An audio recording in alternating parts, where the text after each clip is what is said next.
Ayo, segera download Quran Tadabbur, tafsir dalam genggaman Anda.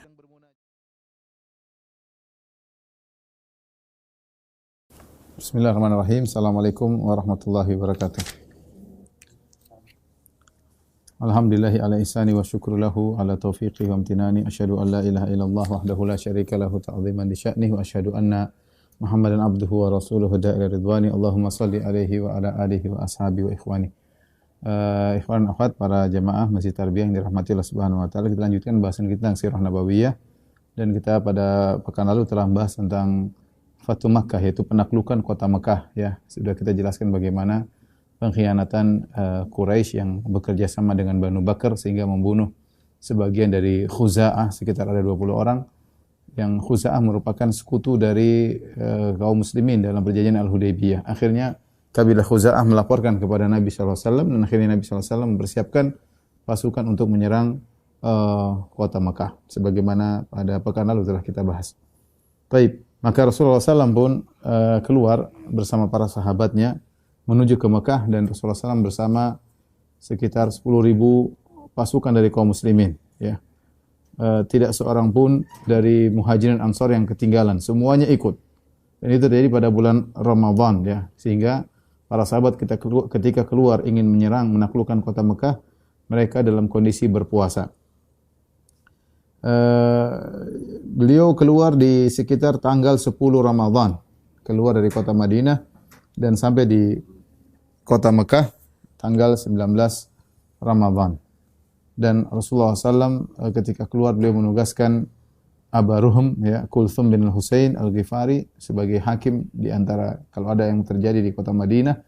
Adapun beliau juga menugaskan Ibnu Ummi Maktum untuk memimpin salat sebagai pengganti beliau selama beliau bersafar untuk menaklukkan kota Mekah.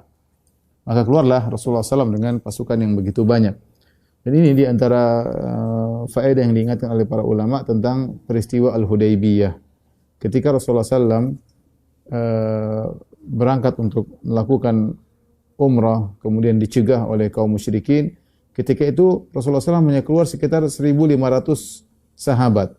Kemudian mereka dicegah, akhirnya mereka pun melakukan perjanjian Hudaybiyah. Itu sekitar tahun 6 Hijriah. Artinya jumlah kaum muslim masih sedikit. Taruhlah dengan yang ada di kota Madinah mungkin 2.000, 3.000 yang berangkat bersama Nabi 1.500 orang. Itu tidak banyak kaum muslimin. Kemudian terjadi perjanjian Hudaybiyah, perjanjian damai selama sekitar 2 tahun, kurang lebih 2 tahun. Dan ternyata pada tahun 8 Hijriah, yaitu 2 tahun berikutnya, karena perjanjian Hudaybiyah tahun ke-6 dan ini terjadi pada tahun ke-8. 2 tahun kemudian atau kurang daripada itu, ternyata jumlah kaum muslimin menjadi sangat banyak sampai menjadi 10.000 pasukan. Ini menunjukkan bahwasanya dakwah dalam kondisi damai itu lebih efektif daripada dalam kondisi terjadi peperangan atau kondisi tidak stabil keamanan, ya. Lihatlah bagaimana dalam kondisi perjanjian Hudaybiyah Islam berkembang dengan begitu cepat. Yang Nabi SAW berdakwah 13 tahun di Mekah sampai tahun 6 Hijriah, yaitu 19 tahun, jumlah kaum muslim cuma 3.000-an. Namun ketika terjadi perjanjian damai, tambah sekitar 7.000 dalam waktu yang singkat, hampir sekitar 2 tahun saja, ya. Sementara selama 19 tahun cuma sekitar 3.000, kemudian 2 tahun bertambah menjadi 10.000, jadi sekitar pertambahan 7.000. Ini jumlah yang sangat besar ketika itu. Ini semakin menguatkan kita bahwasanya keamanan, ketentraman itu sangat diperlukan dalam dakwah. Karena kalau dalam kondisi tentram, tenang, stabil, maka orang akan mudah mencerna tentang Islam, apa yang disampaikan oleh para dai, terutama tentang Islam. Ketika dalam perjalanan Rasulullah SAW melewati Al-Abwa atau Waddan. Ada suatu tempat yang Al-Abwa. Al-Abwa disitulah tempat wafatnya ibunda Rasulullah SAW, Aminah bintu Wahab. Maka Rasulullah SAW pun menziarahi kuburan ibundanya. Al-Imam Ahmad meriwayatkan pada musnadnya dan Ibn Hibban dalam sahihnya dengan sanad yang sahih berdasarkan kriteria Sahih Bukhari dan Sahih Muslim dari Buraidah ibn al-Husayb. Qala kunna ma'an Nabi sallallahu alaihi wasallam fanazala bina. Ya, kami bersama Nabi sallallahu alaihi wasallam, lantas kami mampir. Wa nahnu ma'ahu qaribun min alfi raqib. Ketika itu jumlah kami sekitar 1.000 penunggang tunggangan, entah onta, entah kuda, entah himar. Fa shalla rak'atain, kemudian Rasulullah SAW salat 2 rakaat. Tsumma aqbala alaina biwajhi wa aynanu tadrifan. Kemudian Rasulullah SAW setelah salat dia balik menghadap kami sementara kedua matanya mengalirkan air mata. Wa qama ilaihi Umar bin Khattab. Kemudian Umar pun berdiri menghadap Nabi sallallahu alaihi wasallam. Dia berkata, yaqul ma laka ya Rasulullah? Ada apa gerangan dengan Anda wahai Rasulullah? Kenapa Anda menangis? Maka Rasulullah SAW berkata, inni sa'altu Rabbi fil istighfaril ummi. Aku meminta kepada Rabbku untuk memohon ampunan bagi ibuku. Falam ya'dhan li, tapi ibuku tidak mengizinkan aku. Fadama'at aynaya rahmatan laha minan nar. Maka kedua mataku pun menangis karena kasihan dia terkena api neraka jahanam. Ini hadis yang sahih ya, diriwayatkan Imam Ahmad dengan sanad yang sahih dan juga diriwayatkan oleh Ibn Hibban dengan sanad yang sahih dari sahabat Buraid bin Husayb. Dan telah datang juga riwayat dari Abu Hurairah dalam Sahih Muslim. Dia diriwayatkan dari dua sahabat, dari Abu Hurairah dan juga dari Buraid bin Husayb. Al-Imam Nawawi rahimahullahu taala, ulama besar di mazhab Syafi'i yang dikatakan sebagai muhaqqiqul madhab, yang pakar tentang fikih Syafi'i, yang memiliki kitab Majmu' Syarhul Muhadzab dan juga kitab-kitab yang seperti Al-Minhaj Syarh Sahih Muslim. Al-Imam Nawawi rahimahullah berkata, wa fi hadzal hadis ini menunjukkan jawazu ziyaratil musyrikin fil hayati wa kuburihim ba'dal wafat. Bolehnya menziarahi orang-orang musyrik ketika mereka masih hidup atau menziarahi kuburan mereka orang-orang musyrikin setelah mereka meninggal. Li'annahu idza jazat ziyaratuhum ba'dal wafat, karena jika boleh menziarahi orang-orang musyrikin setelah wafatnya, fil hayati aula, maka menziarahi mereka ketika masih hidup lebih utama. Wa fihi nahyu anil istighfari lil kuffar. Dan hadis ini menunjukkan larangan untuk mohon ampunan bagi orang-orang kafir. Ini perkataan Imam Nawawi dalam Al-Minhaj Syarah Sahih Muslim. Beliau berdalil dengan kisah ini bahwasanya boleh menziarahi kuburan orang musyrikin karena beliau menganggap ibunya Nabi sallallahu alaihi wasallam musyrik ya. Kemudian beliau berkata lagi, larangan untuk memohon ampunan bagi orang kafir karena menurut beliau ibunda Nabi sallallahu alaihi wasallam kafir ya. Dan ini permasalahan orang tua Nabi sallallahu alaihi wasallam dijadikan bahan oleh sebagian orang untuk memprovokasi terjadinya perpecahan di antara kaum muslimin. Ya, sebenarnya sebagian mereka saya mau katakan entah tidak mengerti atau pura-pura tidak mengerti atau sengaja untuk memprovokasi, karena yang berpendapat bahwasanya kedua orang tua Nabi sallallahu alaihi wasallam meninggal dalam kondisi kafir, puluhan ulama dari 4 mazhab, dan saya sudah punya tulisan khusus yang saya masukkan dalam buku dengan judul Ajaran Imam Syafi'i yang ditinggalkan. Saya kumpulkan ulama dari terdahulu ya, dari mutaqaddimin ya, dari 4 mazhab, mazhab Syafi'i, mazhab Maliki, mazhab Hambali, mazhab Hanafi ya, yang menyatakan bahwasanya kedua orang tua Nabi meninggal dalam kondisi musyrikin. Demikian juga ahlu tafsir. Saya kumpulkan perkataan para ahli tafsir yang jumlahnya puluhan, tak 4 saya lupa 40 atau puluhan, banyak sekali. Sementara yang mengatakan kedua orang tua Nabi di surga hanya segelintir kecil dibandingkan dengan jumlah para ulama yang menyatakan mereka meninggal dalam kondisi musyrik. Di antara ulama tersebut ulama Syafi'iyah seperti Imam Nawawi rahimahullah. Saya rasa semua orang ustadz di Indonesia yang bermadzhab Syafi'i tentu kenal siapa Imam Nawawi. Kemudian juga yang di antaranya adalah Ibnu Katsir ya. Saya rasa semua orang ustaz-ustaz di Indonesia yang bermadzhab Syafi'i kenal siapa Ibnu Katsir dengan tafsirnya. Di antaranya Az-Zahabi. Saya rasa semua ustaz di Indonesia juga kenal siapa itu Az-Zahabi, ahli sejarahnya yang ahli sejarah umat Islam yang bermadzhab Syafi'i, ahli hadis ya. Kemudian di antaranya juga misalnya Al-Baihaqi. Siapa yang tidak tahu tentang Al-Baihaqi, ulama hadis ya, yang telah berkhidmat kepada mazhab Syafi'i. Belum lagi ulama-ulama yang lain ya. Sehingga kalau kita bilang ada khilaf masalah ini, kita bilang ya ada. Tapi kalau kita bicara tentang mutaqaddimin, rata-rata ulama terdahulu menyatakan orang tua Nabi meninggal dalam kondisi musyrik. Datang ulama belakangan yang mengatakan tidak, bahwasanya mereka masuk surga, mereka meninggal kondisi Islam. Taruhlah ini masalah khilaf ya. Tapi kan jumhur, kebanyakan ulama nyatakan sebagaimana yang saya sebutkan tadi ya. Nawawi rahimahullah dan yang lainnya. Kemudian datang seorang provokator entah jahil ya, entah pura-pura tidak tahu, entah maksudnya apa, kemudian menganggap seakan-akan ini permasalahan yang besar. Barang siapa yang mengatakan kedua orang tua Nabi sallallahu alaihi wasallam meninggal dalam kondisi kafir berarti benci kepada Nabi lah, tidak beradab lah, bermacam-macam. Ya, kita bilang, terus ini ulama, puluhan ulama ini mereka tidak beradab ya. Puluhan ulama ini apakah mereka jahil seluruhnya ataukah mereka benci dengan Nabi Muhammad sallallahu alaihi wasallam ataukah mereka memusuhi ahlul bait Nabi sallallahu alaihi wasallam? Puluhan lah, puluhan. Ya, tapi demikian ketika sebagian dai mengetahui kejahilan masyarakat dimanfaatkan dengan metode perasaan ya, sehingga akhirnya memprovokasi masyarakat untuk mencela sebagian ulama atau sebagian dai-dai yang lain dengan provokasi ya. Cuma semoga kawan-kawan tidak terpancing dengan yang hal-hal seperti ini. Ya mau diapain, masyarakat tidak mengerti, masyarakat belum paham. Tugas kita menjelaskan. Sebenarnya permasalahan khilafiyah kita pun tidak membahas, kecuali kalau lewat kita bahas. Tapi ketika ada sebagian provokator yang mengangkat masalah-masalah ini seakan-akan membuat kebencian ya di antara kaum muslimin. Padahal permasalahan ini khilaf ulama, bahkan jumhur ulama mayoritas ya.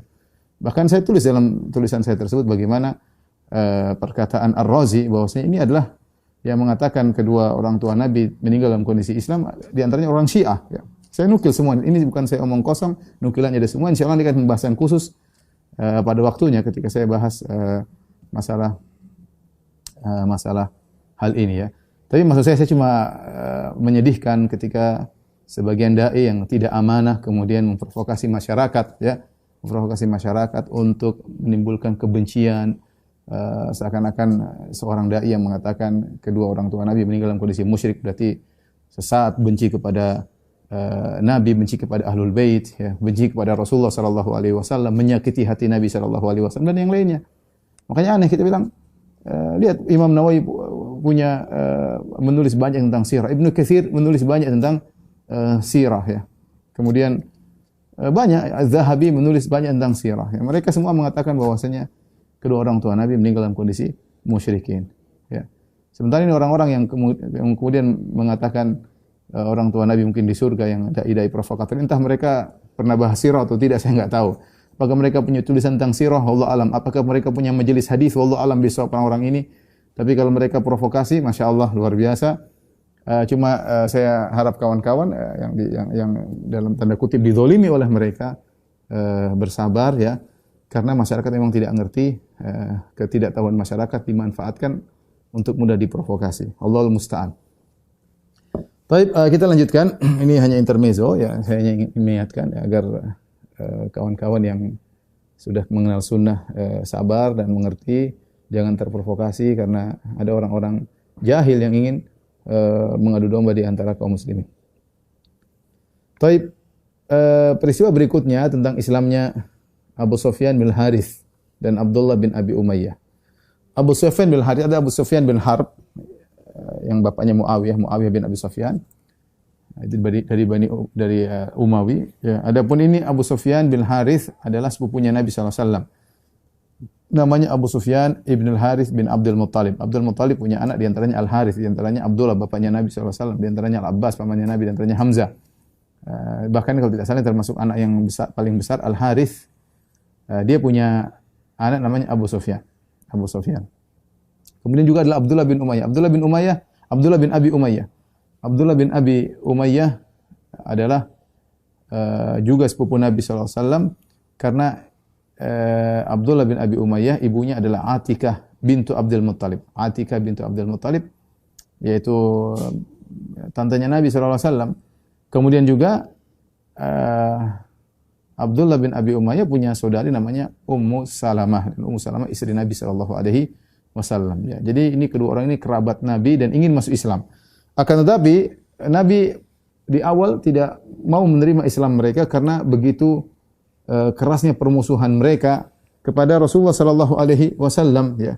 Abu Sufyan misalnya, Abu Sufyan bin Harith, dia sering membuat hija, yaitu syair-syair untuk mencela Rasulullah sallallahu alaihi wasallam ya, sampai akhirnya syair-syair dia dibantah oleh Hasan bin Thabit. Hasan bin Thabit radhiyallahu ta'ala anhu, penyairnya Rasulullah sallallahu alaihi wasallam yang membantah Abu Sufyan bin Harits. Ya, demikian juga Abdullah bin Abi Umayyah, ya, yang keras sering mengganggu Nabi sallallahu alaihi wasallam, ya. Maka ketika dua orang ini datang kepada Nabi sallallahu alaihi wasallam ingin menyatakan Islam, maka Rasulullah sallallahu alaihi wasallam a'rada anhuma. Rasulullah sallallahu berpaling, tidak mau melihat mereka berdua. Ya. Maka mereka berusaha masuk menemui Nabi sallallahu alaihi wasallam. Maka Ummu Salamah yang merupakan saudari dari Abdullah bin Abi Umayyah, istri Nabi sallallahu alaihi wasallam, ya, memberi masukan kepada Nabi. Dia berkata, Ummu Salamah radhiyallahu anha, ummul mukminin, "Ya Rasulullah, la yakuni ibnu ammika wa ibnu ammatika ashqan nasi bika." Ya Rasulullah, jangan sampai ibnu ammik, yaitu maksudnya Abu Sufyan bin Harits, ya, sepupumu, putra dari pamanmu, dan juga ibnu ammatik, putra dari bibimu, maksudnya Abdullah bin Umayyah, karena Abdullah bin Abi Umayyah ibunya adalah Atikah bintu Abdul Muttalib, tante Nabi sallallahu alaihi wasallam. Jangan sampai putra pamanmu dan putra tantemu merupakan orang yang paling merugi, ya, yang paling celaka dengan engkau, artinya yang paling sial, tidak beriman dengan engkau, ya. Ya, artinya Ummu Salamah mengatakan, terimalah mereka ketika mereka mau masuk Islam. Kasihan mereka, jangan sampai mereka adalah orang yang paling menderita dengan tidak beriman kepada engkau. Maka Rasulullah SAW berkata kepada Ummu Salamah, la hajatali bihima, aku tidak butuh dengan mereka berdua, aku tidak ada urusan dengan mereka berdua. Ama ibnu ammi fahataka irdi, adapun putra pamanku, sepupuku, yaitu Al-Harits, Abu Sufyan bin Harits, dia telah menghancurkan harga diriku, dia telah merusak harga diriku. Wa amma ibnu ammati, adapun putra dari tanteku, maksudnya Abdullah bin Abi Umayyah, wa sihri, dan juga adalah sihir itu apa namanya? Saudaranya istri, apa namanya? Rindu? Ipar. Maaf saya lupa. Dan juga iparku, dia adalah sepupuku dan juga iparku. Fa huwa alladhi qala li bi Makkah maqala. Dia telah mengucapkan tentangku dengan kata-kata yang buruk ketika masih di Mekah. Tatkala pernyataan Nabi sampai kepada kedua orang ini, ya, Abu Sufyan sangat sedih, dia ingin masuk Islam. Maka kebetulan bersama dia putranya Ja'far, ya. Maka dia berkata, "Wallahi la ya'dhanna li aw la akhudhanna bi yadi ibni hadha thumma lanadhhabanna fil ardi hatta namuta 'atashan aw ju'an." Maka dia bilang, lebih baik hendaknya Rasulullah SAW mengizinkan aku untuk bertemu dengannya untuk menyatakan Islamku. Kalau Rasulullah SAW tidak izinkan, aku akan bawa anakku ini Ja'far, dan kami berdua akan pergi ke tengah padang pasir, dan kami akan menetap di sana sampai kami mati, apakah karena kehausan ataupun kelaparan. Pokoknya harus ketemu Nabi. Kalau tidak, saya akan bawa putraku ini Ja'far, kami berdua pergi ke tengah padang sampai kami mati kehausan atau kelaparan. Tatkala hal ini, berita ini sampai kepada Nabi sallallahu alaihi wasallam, Nabi kasihan kepada mereka berdua. Ini bagaimanapun ini sepupu Nabi sallallahu alaihi wasallam ini, Ja'far, ya, termasuk ponakan Nabi sallallahu alaihi wasallam. Tsumma adzina lahum. Akhirnya Rasulullah SAW mengizinkan mereka berdua untuk bertemu dengan Nabi sallallahu alaihi wasallam. Ali radhiyallahu anhu yang juga sepupu, ya. Ali anaknya. Jadi sepupu semua, Nabi, Ali, Harits, Abdullah bin Abi Umayyah, semuanya sepupuan. Ali anaknya Abu Talib. Nabi anaknya Abdullah. Abu Sufyan anaknya Al-Harits. Abdullah bin Abi Umayyah anaknya Atikah, tantenya Nabi sallallahu alaihi wasallam. Mereka sepupu-sepupu semua. Saling mengenal di antara mereka. Maka Ali bin Abi Thalib menasihati sepupunya Abu Sufyan bin Harits. Iti Rasulullah sallallahu alaihi wasallam min qibali wajhihi, faqul lahu ma qala ikhwatu Yusuf li Yusuf alaihi salam.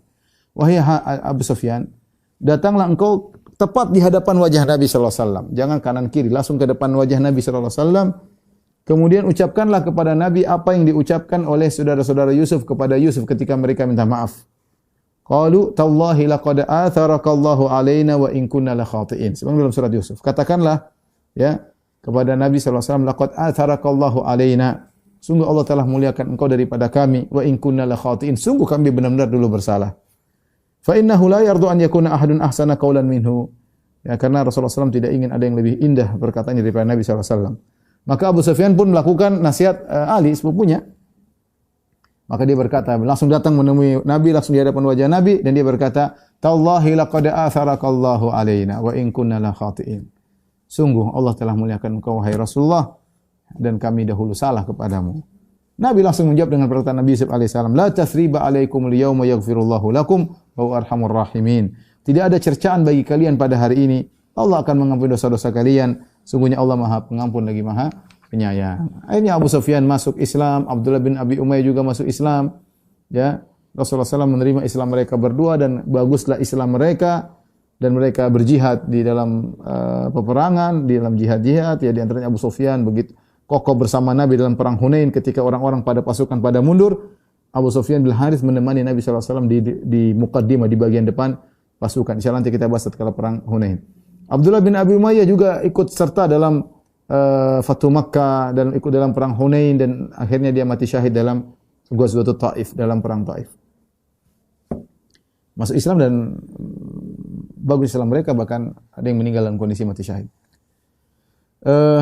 Rasulullah SAW melanjutkan perjalanannya. Ya. Sampailah Rasulullah SAW ke daerah Mekah dalam kondisi beliau berpuasa. Jadi kita sebutkan Rasulullah SAW keluar sekitar tanggal 10 Ramadan dan sampai tanggal 19, yaitu sekitar 9 hari perjalanan dari Madinah menuju Mekah dengan jarak tempuh sekitar 450 km. Rasulullah SAW di bulan Ramadan beliau berpuasa, wan nasu siyama'ahu, dan orang juga berpuasa. Saya kira menakjubkan, subhanallah, bagaimana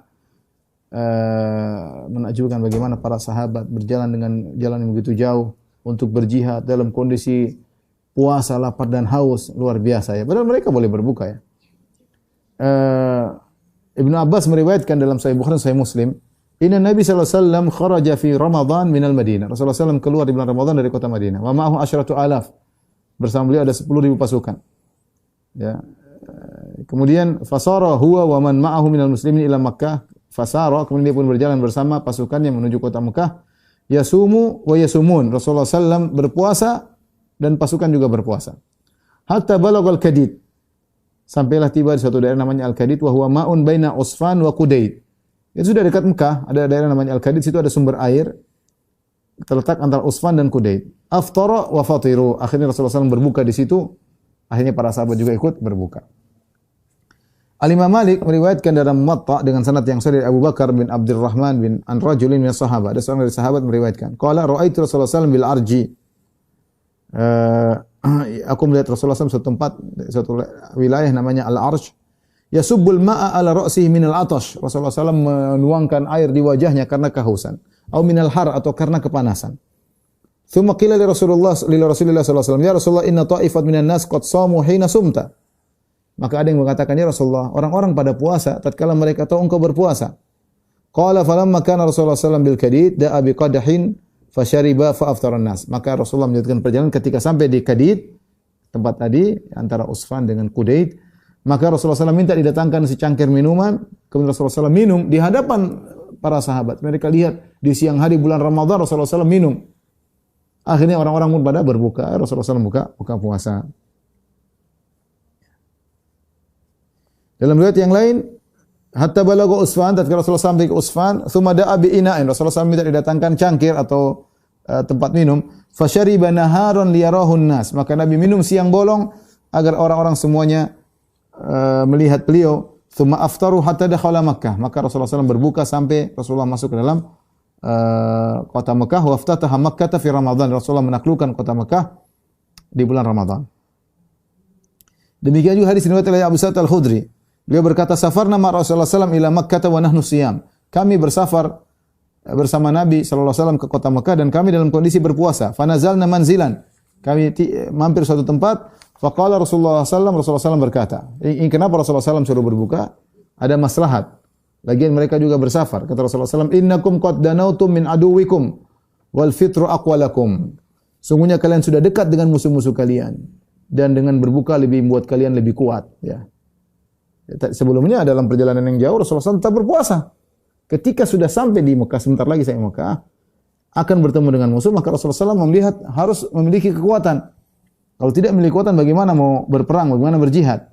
Maka Rasulullah SAW mengatakan, innakum qad danautu min aduwikum. Kalian sudah dekat dengan musuh kalian. Wal fitru aqwalakum, maka berbuka lebih menguatkan bagi kalian. Maka ini rukhsah, ya. Namun tidak wajib ketika itu. Apa kata Abu Sa'id Al-Khudri? Faminna man shama wa minna man aftar. Subhanallah.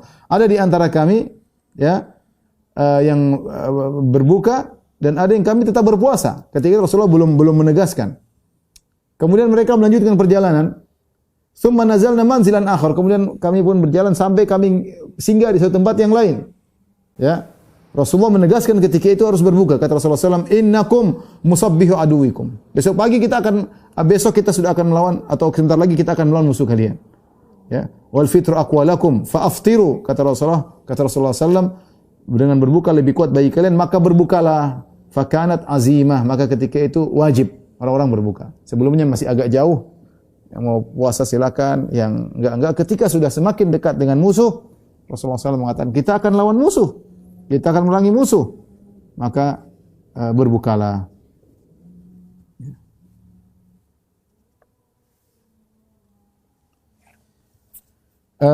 Kemudian para sahabat ketika sampai di Marri Dhahran, mereka ada kebetulan melewati pohon-pohon siwak, ya. Yajnuna thamaral kabath. Mereka pun mencari buah-buahan dari kabath. Kabath itu kayu siwak, ada buahnya. Sebagaimana diriwayatkan oleh Imam Bukhari, Imam Muslim dari Jabir bin Abdullah radhiyallahu anhuma, qala, beliau berkata, "Kunna ma'a Rasulillah sallallahu alaihi wasallam najnil kabath." Kami bersama Nabi sallallahu alaihi wasallam kami ngambil buah-buah yang ada di pohon-pohon siwak. Qala Rasulullah sallallahu alaihi wasallam, "Alaikum bil aswad minhu." Hendaknya kalian mencari buah yang warna hitam. Fa innahu atyabuhu, karena buah yang warna hitam dari buah-buah yang ada itu yang paling enak. Qala, kami berkata, qulna akunta tar'al ghanam ya Rasulullah? Kok Anda tahu buah yang hitam lebih enak daripada yang lain? Apakah Anda pernah mengembalakan kambing? Maka Rasulullah SAW berkata, "Na'am, wa hal min nabiyyin illa qad ra'aha." Ya, tentu tidak ada seorang nabi pun kecuali pernah mengembalakan kambing. Di antara orang-orang yang mengambil buah-buah dari kayu arak tersebut, dari pohon siwak tersebut, adalah Ibnu Mas'ud radhiyallahu taala anhu, sahabat mulia yang termasuk awal-awal masuk Islam. Seorang yang kurus, Ibnu Mas'ud radhiyallahu anhu. Ya.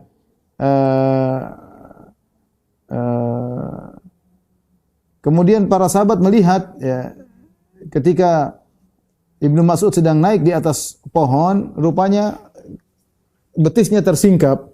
Wa kanu yanzurun ila diqqati saqai Ibnu Mas'ud radhiyallahu anhu. Mereka lihat ternyata tadi mungkin pakai sarung atau pakai baju, kemudian pakai pakaian, ketika terkena angin atau apa tersingkap betis Ibnu Mas'ud, dan dia sangat kurus orangnya. Ketika mereka melihat kurusnya betis Ibnu Mas'ud, spontan di antara mereka ada yang tertawa, fayadhakun. Maksudnya bukan magic, tapi mereka tertawa spontan melihat betis yang sangat kecil yang mungkin mereka jarang lihat. Ternyata Ibnu Mas'ud orangnya kurus. Maka Rasulullah SAW menegur, mimma tadhakun? Apa yang buat kalian tertawa? Kalian tertawain apa? Qalu ya Nabi Allah, min diqqati saqahi. Kami tertawa melihat betisnya yang kurus. Kata Rasulullah SAW bagaimana membela Ibnu Mas'ud, menjelaskan bahwa patokan bukan kurus dan gemuk, bukan kekar dan tidak kekar. Kata Nabi SAW, walladhi nafsi biyadihi, demi zat yang jiwaku berada di tangannya. Lahuma asqalu fil mizani min Uhud. Sungguh dua betis Ibnu Mas'ud lebih berat di timbangan di mizan pada hari kiamat kelak daripada gunung Uhud. Ya. Setelah itu Rasulullah SAW juga menyuruh para sahabat untuk nyalakan api di Marri Dhahran. Marri Dhahran sudah dekat dengan kota Mekah. Ya. Di malam hari Rasulullah SAW suruh menyalakan api yang besar. Ya. Maka mereka pun menyalakan api yang sangat besar sehingga menimbulkan pemandangan yang dahsyat. Semua tanah begitu luas dipenuhi dengan api. Ya. Dan Rasulullah SAW menugaskan Umar sebagai penjaga di malam hari tersebut. Dan ada kisah sebelumnya, sebelum Nabi sampai ke Mekah, ketika Nabi baru sampai ke Juhfah, beliau bertemu dengan Abbas bin Abdul Muttalib. Al-Abbas bin Abdul Muttalib ketika itu keluar bersama keluarganya untuk berhijrah ke kota Madinah. Dia enggak tahu kalau Nabi SAW ternyata sudah keluar dari kota Madinah menuju Mekah untuk memerangi penduduk kota Mekah. Karena pengkhianatan yang mereka lakukan. Al-Abbas enggak tahu, karena Rasulullah, sebagaimana kita sampaikan pada pekan lalu, Rasulullah SAW berdoa, ya Allah, ambillah mata-mata orang Quraisy. Sehingga orang mata-matanya orang Quraisy yang mereka suruh kirim melihat-lihat, mereka enggak tahu. Benar-benar Allah tutup mata mereka sehingga mereka tidak melihat. Ketika Nabi SAW keluar dari Madinah menuju Mekah, penduduk Mekah tidak tahu. Di antaranya pamannya Al-Abbas bin Abdul Muttalib. Al-Abbas bin Abdul Muttalib yang menakjubkan. Dia paman Nabi, dia baik sama Nabi, dia sering memberi kabar kepada Nabi SAW. Dia tidak masuk Islam, masuk Islamnya belakangan. Ya. Ada khilaf di kalangan para ulama kapan dia masuk Islam. Tapi yang jelas ketika perang Badar, dia termasuk yang ditawan. Tawanan dari orang-orang musyrikin Mekah termasuk ditawan oleh kaum muslimin. Dan dia termasuk orang yang menebus dirinya dengan harga yang mahal. Sekian berapa kilo emas untuk bisa menebus dirinya, karena dia orang kaya. Nabi justru suruh dia bayar dengan mahal meskipun itu paman Nabi sallallahu alaihi wasallam. Tapi dia baik kepada Nabi. Sejak awal ketika Nabi bertemu dengan, sebelum Nabi berhijrah, Nabi bertemu dengan kaum Ansar. Yang nemani siapa? Al-Abbas bin Abdul Muttalib. Yang nemani, dia memastikan ponakannya ini benar-benar dinaungi enggak, diayomi enggak oleh penduduk kota Madinah. Sampai dia mengatakan, kalau kalian tidak bisa, biarkan ponakanku bersama kami. Kita di sini cukup kuat menjaga dia. Kita punya kabilah untuk menjaga dia. Kata mereka, memastikan mereka bisa jaga Nabi. Akhirnya pamannya Nabi melepaskan Nabi. Tapi dia enggak masuk Islam. Dia enggak masuk Islam. Sampai akhirnya perang Badar, dia ditawan dan akhirnya dia tebus dirinya dengan harga yang banyak. Ketika perang Uhud, dia kirim surat kepada Nabi, ya Rasulullah, ya Muhammad, ponakanku bahwasanya pasukan kaum musyrikin sudah meninggalkan kota Mekah untuk menyerang dengan jumlah sekian-sekian. Baru dia masuk Islam menjelang Fatu Makkah, berhijrah. Dia berhijrah dengan keluarganya menuju kota Madinah. Dia tidak tahu Nabi sedang keluar. Akhirnya ketemu di tengah jalan. Ketika Rasulullah SAW melihat pamannya, maka Rasulullah SAW gembira dengan luar biasa. Pamannya beliau sangat sayang ya. Ketika itu paman Nabi yang masih hidup siapa? Tinggal Al-Abbas bin Abdul Muttalib. Sudah enggak ada lagi yang lain. Abu Lahab sudah tewas ya. Hamzah bin Abdul Muttalib sudah meninggal mati syahid. Kemudian Abu Talib, paman yang juga dia cintai tapi meninggal dalam kondisi kafir.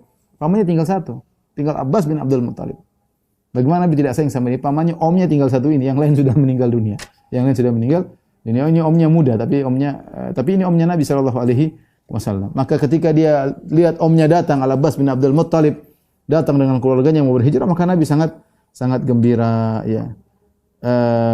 Dan maka dikatakan oleh para ulama, inilah orang yang paling terakhir berhijrah. Meskipun belum sampai ke Madinah tapi sudah menuju kota Madinah, dia yang paling terakhir berhijrah.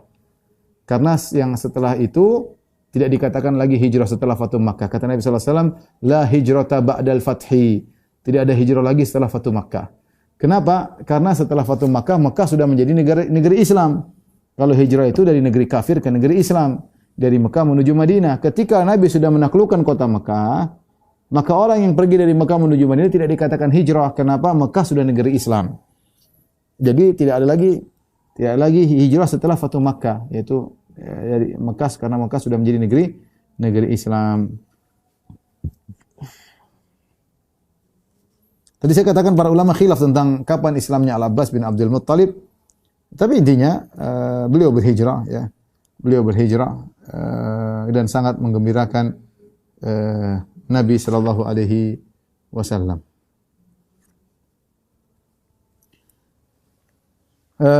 Orang-orang Quraisy mereka mulai mencari-cari berita. Nabi sudah dekat ya. Allah sudah mengambil mata-mata mereka, tidak ada kabar dari mata-mata mereka, semua matanya ditutup oleh Allah Subhanahu wa taala.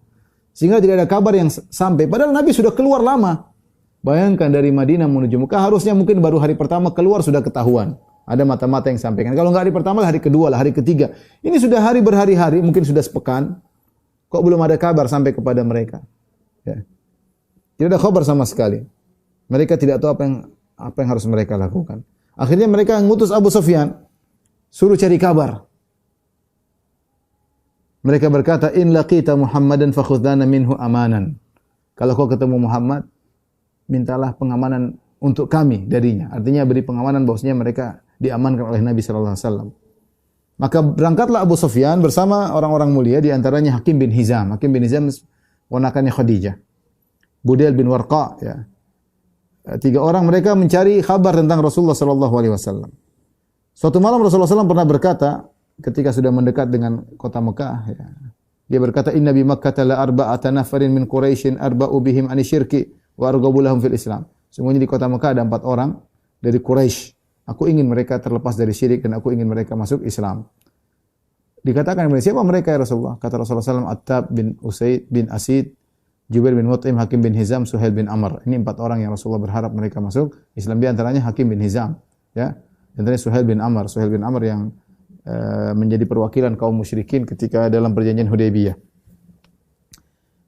Maka datanglah 3 orang tersebut, Abu Sufyan, Hakim bin Hizam, dan Budail bin Warqa. Sampai mereka melewati Marraz Zahran. Marraz Zahran tempatnya Nabi bermarkas di situ.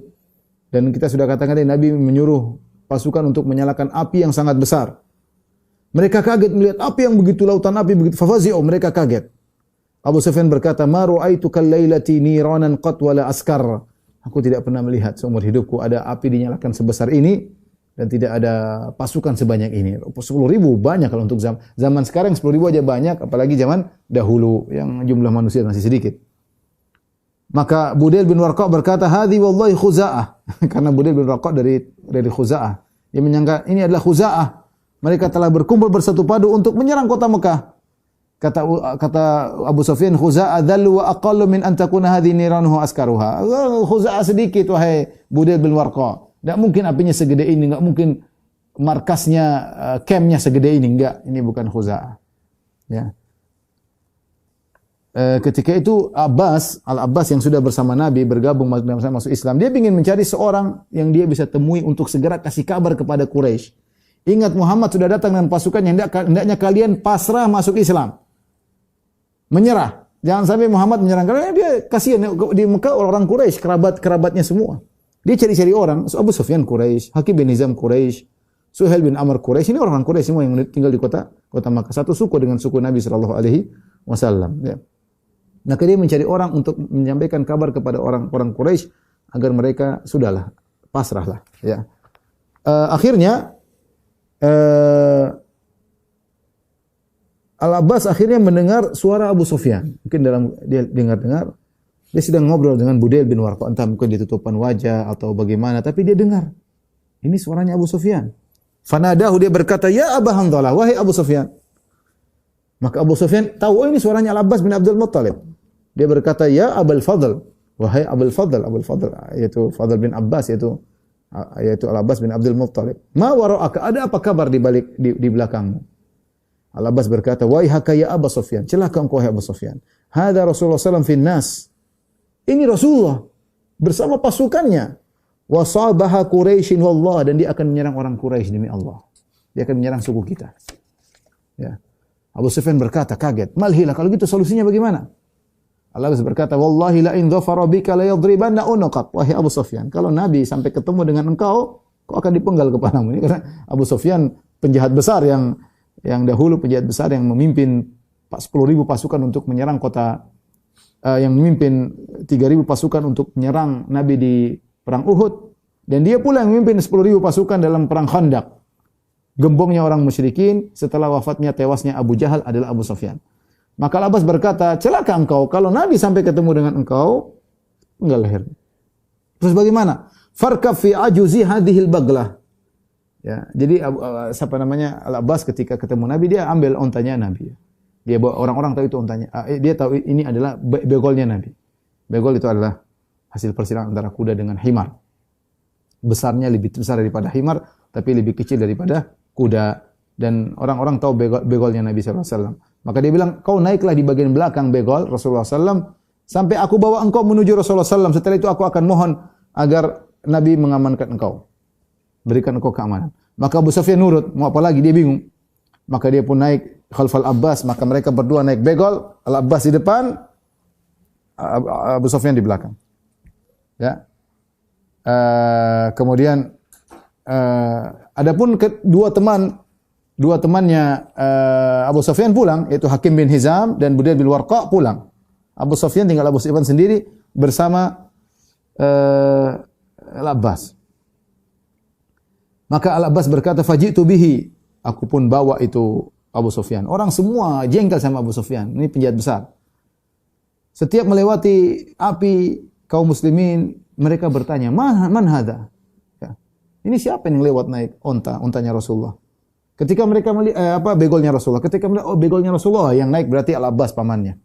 Oh itu pamannya Nabi, biarin. Lewat lagi. Ketemu lagi sekelompok kaum muslimin, siapa ini lewat pakai begol? Berdua. Oh itu ontanya Rasulullah. Oh berarti itu pamannya, karena mereka tahu pamannya pinjam ontanya Nabi sallallahu alaihi wasallam. Sampai mereka melewati Umar bin Khattab. Faqala man hadza? Umar pun tanya, ini siapa ini? wa qama ilayya. Umar pun berdiri berjalan menuju ke Al-Abbas. Dia tahu Al-Abbas, ternyata belakangnya ini siapa? Abu Sufyan. Ini penjahat besar. Ketika dia melihat Abu Sufyan di bagian belakang, dia berkata, Abu Sufyan, aduwullah, ini Abu Sufyan musuhnya Allah. Maka dia mengatakan, alhamdulillahilladzi amkana minka bi ghairi aqlin wala ahdin. Segala puji bagi Allah yang telah mendatangkan engkau sini untuk dibunuh, wahai Abu Sufyan, tanpa ada akad, tanpa ada perjanjian, tahu-tahu kau datang sini. Ya. Thumma akhadha yashtaddu nahwa Rasulillah sallallahu alaihi wasallam wa raqadatil baghlah fasabaqathu faqtahamtu anil baghlah. Maka kemudian dia pun segera pergi menuju ke Rasulullah segera. Umar segera menuju ke Rasulullah sallallahu alaihi wasallam. Kemudian begol dipercepat, ya. Kemudian begol lari dengan cepat mendahului Umar, ya. Faqtahamtu anil baghlah, kemudian Al-Abbas loncat dari begol segera ingin ketemu Nabi, jangan sampai kedahuluan Umar. Jadi tahu Umar bahaya ini, Umar ingin bunuh Abu Sufyan. Umar ingin bunuh Sufyan, maka Al-Abbas ingin mencari solusi dengan cepat, dia loncat dari begolnya, kemudian segera masuk menemui Nabi sallallahu alaihi wasallam. Aku pun segera menemui Nabi, kemudian Umar muncul belakangan. Umar langsung berkata, "Ya Rasulullah, hadza Abu Sufyan. Qad amkana Allahu minhu bi ghairi aqdin wala ahdin, fada'ni fala adrib unuqahu." Ya Rasulullah, Abu Sufyan, Allah telah memudahkan kita untuk menguasainya, ya, tanpa perjanjian, tanpa akad. Fada'ni fala adrib unuqahu. Biarkan aku penggal lehernya, ya Rasulullah. Nah, ini penjahat besar yang dulu bikin masalah di perang Uhud, bikin masalah perang Khandaq, ini pimpinannya. Fakultu Al-Abbas bela. Al-Abbas berkata, "Ya Rasulullah, inni qad ajartuhu." Ya Rasulullah, aku sudah masuk Islam dan aku telah memberi pengamanan kepada Abu Sufyan. Ya sudah, dan ini berlaku, orang muslim boleh memberi pengamanan kepada orang kafir. Tsumma jalasa ila Rasulullah sallam. Aku pun duduk dekat Rasulullah sallam, ini ponakannya. Al-Abbas pamannya. Aktsara Umar fi sya'ni Abi Sufyan. Maka Umar ngomong terus, "Ya Rasulullah, biar aku penggal lehernya. Ini Umar begini, ini Abu Sufyan begini, biar aku penggal lehernya." Qultu mahlan ya Umar, kata Al-Abbas, sebentar wahai Umar. Wallahi law kana min rijali bani Adi bin Ka'ab ma qulta hadza. Seandainya Abu Sufyan ini dari sukumu, ya Quraisy banyak, ini dari Bani Umayyah. Kalau Umar Al-Adawi dari Bani Adi. Seandainya Abu Sufyan dari sukumu dari Bani Adi bin Ka'ab, kau tidak akan ngomong seperti ini, ingin membunuhnya. Walakinna qad arafta annahu min rijali Bani Abdi Manaf.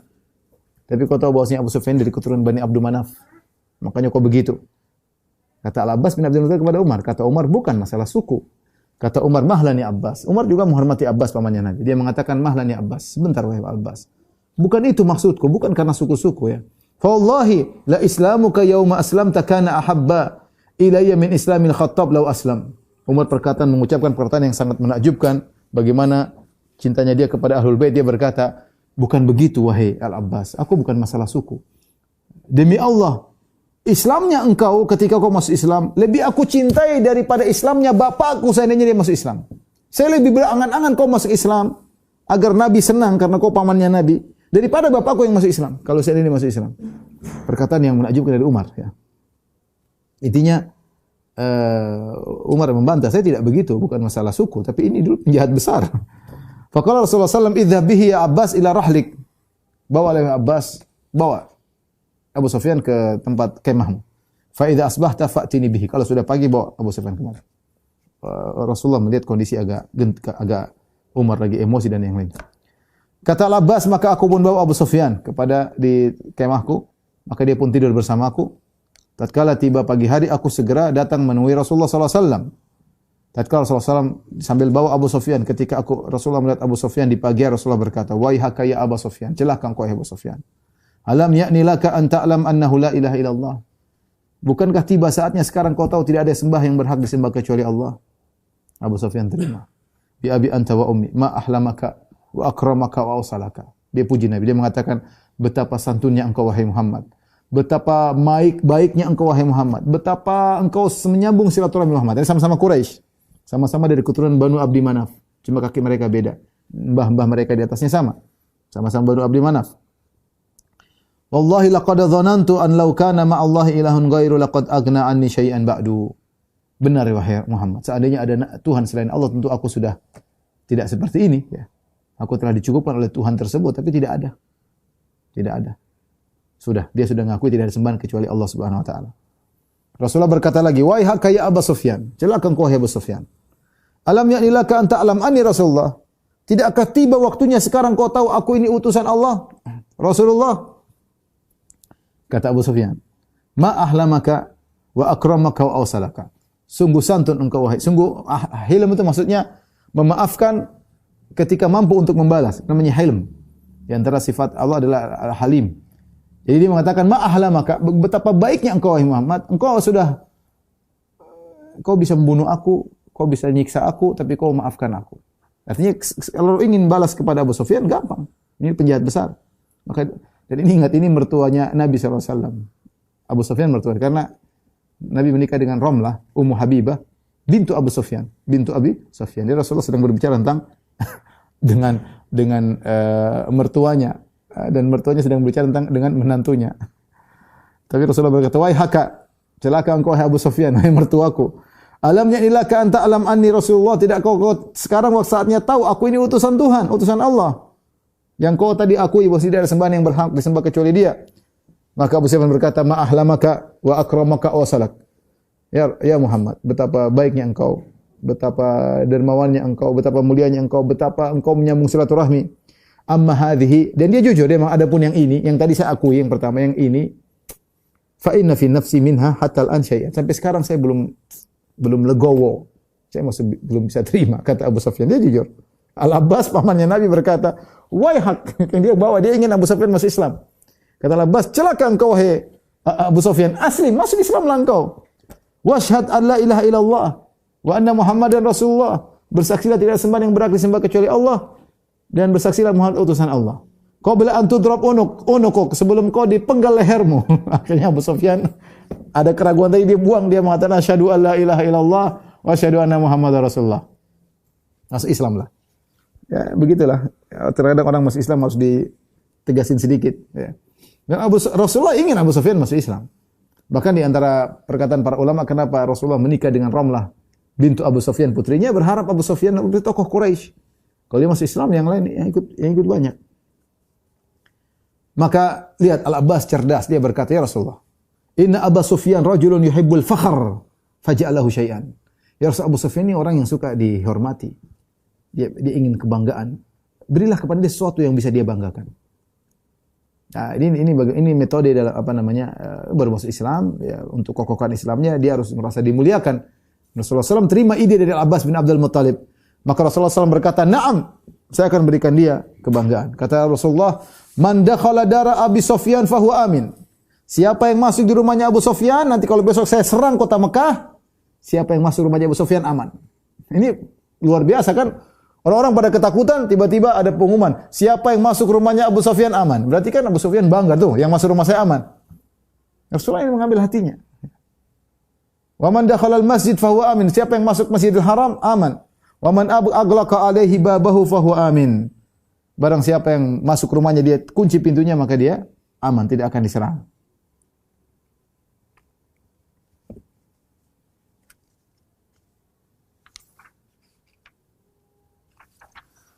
Baik, kemudian Rasulullah SAW melanjutkan perjalanan, meninggalkan Marra Zahran menuju kota Mekah. Ya, sedikit lagi sampai. Ya.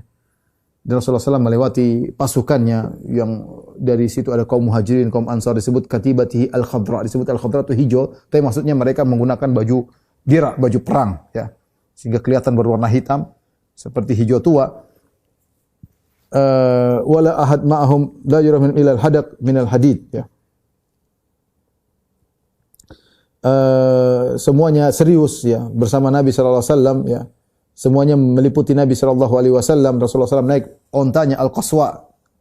Kemudian bendera kaum Muhajirin dipegang oleh Zubair bin Awam dan bendera kaum Ansar dipegang oleh Sa'ad bin Ubadah, ya. Sa'ad bin Ubadah dari Al-Khazraj. Maka Abu Sufyan berkata, "Subhanallah ya Abbas, man haula?" Kata Abu Sufyan, "Ya Abbas, Maha Suci Allah, itu siapa orang pasukannya Nabi itu? Ramai begitu, kemudian serius meliputi Nabi, pegang bendera. Ini siap menyerang kota Mekah." Maka Al-Abbas berkata, "Hadza Rasulullah fil Muhajirin wal Ansar." Ini Rasulullah sedang diliputi oleh kaum Muhajirin, kaum Ansar. Abu Sufyan berkata, "Mali ahadin bihaula'i kibalun wala taqah." Tidak ada orang yang bisa melawan mereka pada hari ini. Ya, kemudian Abu Sufyan berkata kepada Al-Abbas, "Wallahi ya Abul Fadl, laqad asbaha mulku ibni akhika al-yawm 'aziman." Maka Abu Sufyan berkata, demi Allah wahai Al-Abbas, sungguh kerajaan ponakanmu sudah menjadi kerajaan besar. Dia masih bicara tentang kerajaan. Ini kerajaan ponakan maksudnya Muhammad SAW menjadi kerajaan yang besar. Apa kata Al-Abbas? Wai haka ya Abu Sufyan, innahan nubuwah. Celaka engkau ya Abu Sufyan, ini bukan masalah kerajaan, ini nabi. Ini adalah kenabian, bukan kerajaan. Kata Abu Sufyan, "Na'am, benar ini kenabian, bukan kerajaan." Tatkala kaum Ansar melewati Abu Sufyan, Abu Sa'ad bin Ubadah, pemimpin kaum Ansar yang memegang bendera peperangan, berteriak, "Ya Abu Sufyan, al-yawma yaumul malhama." Wahai Abu Sufyan, hari ini hari pertumpahan darah, hari peperangan. Al-yawma tustahallul Ka'bah. Hari ini insyaallah Ka'bah akan kita kuasai. Ya. Dan kita akan menumpahkan darah sekitar Ka'bah. Al-yawma adzallallahu Quraisyan. Hari ini Allah akan menghinakan Quraisy. Abu Sufyan kaget mendengar perkataan Sa'ad bin Ubadah. Sa'ad bin Ubadah jengkel sama orang Quraisy yang selama ini menyerang mereka. Ya. Maka Abu Sufyan berkata kepada Al-Abbas, "Ya Abbas, habadha yaumudz zamar." Wahai Abbas, ini hari kehancuran. Ya, ini hari yang kehancuran. Kita mau diserang, orang Quraisy mau dihancurin oleh mereka. Akhirnya tatkala Rasulullah SAW berjalan sejajar dengan Abu Sufyan, ya, maka Al-Abbas berkata, ya Rasulullah, amarta bi qatli qaumika? Ya Rasulullah, apa kau merintahkan pasukanmu untuk membunuh kaummu Quraisy? Qala la, aku tidak merintahkan. Qala alam ta'lam ma qala Sa'ad bin Ubadah? Tidak kau tahu apa yang diucapkan oleh Sa'ad bin Ubadah? Rasulullah berkata, "Ma qala, apa yang dia ucapkan?" Rasulullah tidak tahu ilmu gaib. Kalau Allah tidak kasih, dia tidak tahu. Qala kadza wa kadza. Dia bilang, "Wahai Abu Sufyan, ini adalah hari pertumpahan darah." Rasulullah SAW berkata, "Kadzaba Sa'dun walakin hadza yaumun yu'azzimullahu fihi al-Ka'bata wa yauman tuksahu fihi al-Ka'batu." Kata Rasulullah, salah Sa'ad bin Ubadah. Tidak benar apa yang dia katakan. Tapi hari ini adalah hari di mana Allah akan memuliakan Ka'bah. Dan hari ini bahwasanya Ka'bah akan dipakaikan kiswah oleh kita, orang Islam. Ya, maka kemudian Rasulullah SAW ketika mendengar perkataan tersebut, Rasulullah SAW mengirim utusan kepada Sa'ad bin Ubadah agar bendera peperangan jangan dipegang oleh Sa'ad bin Ubadah. Karena Sa'ad bin Ubadah lagi semangat. Khawatir dia terpancing untuk memerintahkan peperangan. Maka kemudian bendera tersebut diambil dari Sa'ad bin Ubadah, diberikan kepada putranya Qais bin Sa'ad bin Ubadah. Kemudian Sa'ad bin Ubadah